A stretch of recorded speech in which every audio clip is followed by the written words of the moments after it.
తెలంగాణలో బోనాలు అంగరంగ వైభవంగా జరుగుతూ ఉంటాయి. మరి ఈసారి బోనాలు ఏ విధంగా జరగబోతున్నాయనే దాని గురించి ఇప్పుడు మనతో పాటు దేవాదాయ శాఖ మంత్రి కొండ సురేఖ గారు మనతో ఉన్నారు. వారితో మాట్లాడి మరిన్ని వివరాలు తెలుసుకుందాం. నమస్తే మేడం. నమస్తే. ఈ సంవత్సరం బోనాలకి దాదాపు 20 కోట్ల వరకు పెట్టడం జరిగింది. ఇంకా అధిక మొత్తంలో ఇంకా పెట్టాలంటూ కూడా చాలా మంది అంటున్నారు. అవునమ్మా, కానీ మనకు గుళ్ళల్లో కొంత అమౌంట్ కూడా ఉంటుంది కాబట్టి దాన్ని కూడా వాడుకుందాం అనుకుంటున్నాం. ప్రభుత్వం అయితే పోయినసారి ఇచ్చినంతే ఇచ్చింది. ప్రభుత్వం మాకు పూర్తిగా సహకరిస్తూ ఉంది.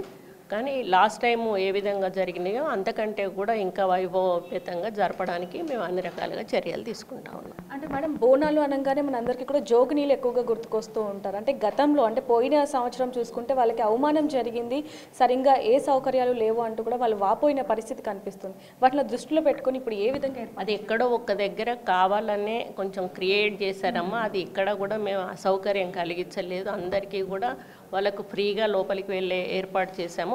ఈసారి కూడా మొన్న జరిగిన మీటింగ్లో స్పెసిఫిక్గా చెప్పాము, విఐపీలకు వేరే దారి, జోగినీలకు వేరే దారి, జనరల్గా వెళ్ళేటటువంటి పబ్లిక్కు వేరే దారి, తొక్కిసలాట కానీ తోపులాట కానీ జరగకుండా ప్రశాంతంగా వెళ్ళి దర్శనం చేసుకొని వాళ్ళు సేఫ్గా ఇంటికి వెళ్ళే విధంగా ఉండాలి అని చెప్పి మేము అధికారులను ఆదేశించడం జరిగింది. నగదు పెంచే అవకాశం ఏమన్నా ఉందంటారా?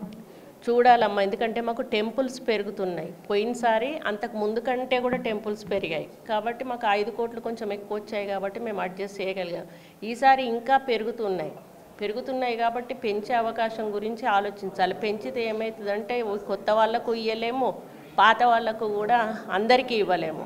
దాన్ని బట్టి ఏం చేయాలనేది ఒక నిర్ణయం తీసుకుంటాం. ఇంకా తీసుకోలేదు, కానీ మా వీలున్నంత వరకు కూడా ఇచ్చిన ప్రతి ఒక్కరికి కూడా 5-10 ఎంతో అంత కంపల్సరీ బోనాల కోసం అయితే ఇవ్వడం జరుగుతుంది. అంటే మేడం, మనకి బోనాలు అనగానే గోల్కొండ బోనాలు మాసం మొత్తం కూడా ఉంటుంది కాబట్టి మరి కేవలం గోల్కొండ బోనాలకి ఎంత పెట్టాలి?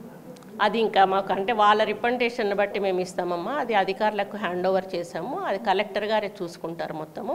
కలెక్టర్ గారు చూసుకున్నాక చెక్కులు పంపిణీ మాత్రం మేము చేస్తాం. మేము ఇంత అంత అని మేము ఏది కూడా అందులో ఇన్వాల్వ్ అవ్వడం లేదు. అక్కడ దాని పరిస్థితిని బట్టి ఎంక్వైరీ చేసి తెప్పించుకొని రిపోర్టు కలెక్టర్ గారు అలర్ట్ చేయమని చెప్పాము. ఎందుకంటే కొంతమంది ఒక్కొక్క గుడికి రిపీటెడ్గా 2-3 కమిటీలాగా ప్రింట్ చేసుకొని వచ్చి కూడా లాస్ట్ టైం తీసుకున్న సందర్భాలు ఉన్నాయన్నట్టు అవి కూడా మా దృష్టికి వచ్చాయి. ఇండ్లల్లో ఉన్నటువంటి గుళ్ళకు కూడా తీసుకున్న సందర్భాలు ఉన్నాయి. అందుకని ఈచ్ అండ్ ఎవ్రీ టెంపుల్ రిప్రజెంటేషన్ని వెరిఫై చేసి అది కరెక్ట్గా ఉంటేనే ఇవ్వమని చెప్పి మేము కలెక్టర్ గారికి ఆదేశించాము. అది వారికి వదిలేసాము. గతంలో ఎంత పెట్టడం జరిగింది? 20 crores లాస్ట్ టైం. 20 మళ్ళీ 20 మేము 30కి అడిగాము, కానీ సీఎం గారు కొంత మనకు ఉన్నటువంటి ప్రాబ్లం వల్ల 20 ఇచ్చారు. మిగతా మేము టెంపుల్స్ నుంచి వాడుకోవచ్చు, నో ప్రాబ్లం. అంటే తెలంగాణ బోనాలు అంటే ఇతర రాష్ట్రాల నుంచి కూడా ప్రజలు చాలా మంది వస్తూ ఉంటారు. మరి మీరు ఏం చెప్పాలనుకుంటున్నారు?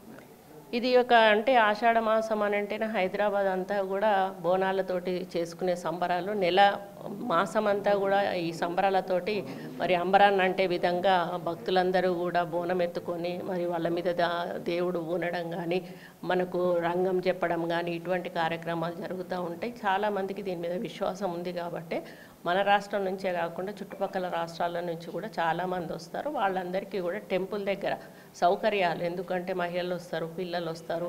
మేము ఎక్కడ కూడా ఇట్లా నీడలాగా మనకు పందులు వేయమని చెప్పాము, టాయిలెట్స్ పెట్టమని చెప్పాము, వాటర్ ఫెసిలిటీస్ అవి పెట్టమని చెప్పాము, అంటే హెల్త్ ఫెసిలిటీస్ అవన్నీ పెట్టమని చెప్పాము. ప్రతి ఒక్కదాని గురించి కూడా ఏది విడిచిపెట్టకుండా వచ్చిన వాళ్ళకి ఏ చిన్న ఇబ్బంది జరగద్దు, అక్కడ పోలీసు సెక్యూరిటీ బందోబస్తు కరెక్ట్గా ఉంచాలని అంగన్వాడీ లేకపోతే ఆశా వర్కర్లను వాళ్ళను కూడా కాకుండా ఇంకా కొంతమంది అడిషనల్గా వాలంటీర్లను కూడా తీసుకొని వాళ్ళకు ఒక dress code, cap, some scarf అట్లాంటిది ఇచ్చి వాళ్ళని కూడా లైన్లో ఉన్న వాళ్ళని చక్కబెట్టడం కానీ అట్లా అన్నీ 108 ప్రోగ్రామ్స్ అట్లాంటివన్నీ కూడా పెట్టి భక్తులు ఎవ్వరికీ కూడా ఇంత చిన్న ఇబ్బంది కలగకుండా ఇతర ప్రాంతాల నుంచి వచ్చిన వాళ్ళు కూడా మొన్న చూసారు సరస్వతి పుష్కరాలు. అసలు ఇప్పటి వరకు ఎప్పుడు కూడా తెలంగాణలో అంత చిన్న పుష్కరమైనా కూడా అంత పెద్ద ఎత్తున జరగలేదు.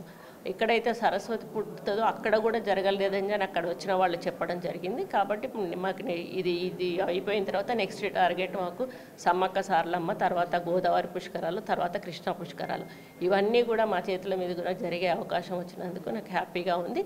అంతే మరి కాన్సన్ట్రేషన్ తోటి, అంతే ఇంట్రెస్ట్ తోటి ప్రజల దర్శనార్థం మేము అన్ని కార్యక్రమాలు కూడా మరి మంచి సౌకర్యాలు కలిగే విధంగా తీసుకుంటామని తెలియదు. ఈసారి మాత్రం బోనాలు అంగరంగ వైభవంగా అయితే జరగబోతున్నాయి. తప్పకుండా అండి, చాలా అంబరాన్ని అంటే విధంగా సంబరాలు చేసుకుంటారు ప్రజలు. సో చూడొచ్చు, ఈసారి మాత్రం బోనాలు అంగరంగ వైభవంగా అయితే జరగబోతున్నాయి అంటూ కూడా చెప్పడం జరిగింది. మరిన్ని వార్తల కోసం చూస్తూనే ఉండండి బిగ్ టీవీ.